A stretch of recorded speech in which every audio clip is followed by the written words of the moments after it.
everybody, Steve here in the Illinois recording studio again. Haven't done a video in a little while. So, I wanted to do this one. I actually told Jake I wanted to do this video myself because this little configuration here is kind of near and dear to my heart.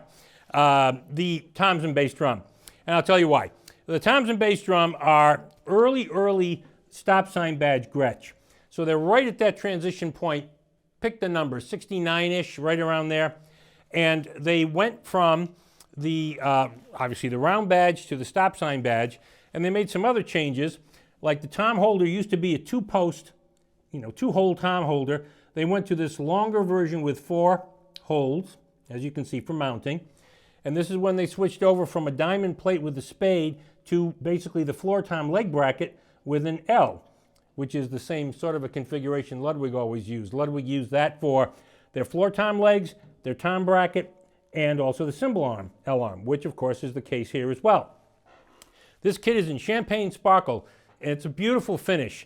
I always love champagne sparkle. I owned a kit from this era. It was not quite like this. Mine was a 13-16-22, and it had a cherry stain. But I remember them as being just one of the finest sounding kits I ever played. I played them on the road for a little while, and they were great. I loved them to bits. And the metal hoops on the bass drum, that was something that they switched to during this same time. And it's kind of a cool thing. They only did it for a couple of years, but the drum has a little bit more, a different sort of a resonance to it, and I always kind of liked it. So that's what we have here, and this is for sale, 13-16, it's a 20.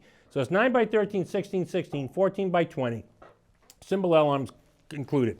Now the snare drum I'm using with it, it's from a whole different era, but I put it with it because I love 4x14s, but also too because it's champagne sparkle, although I will ask you to notice this champagne sparkle from this drum, which was one of their 125th anniversary models, is not anything as close to being as cool as the original 60s and 70s champagne sparkle. The earlier versions had more of a copper tint to it, and that copper tint is not really the same on these later ones. It's a little more silvery, but it's still cool. Now this drum says Gretsch 125th anniversary. There's a paper tag inside.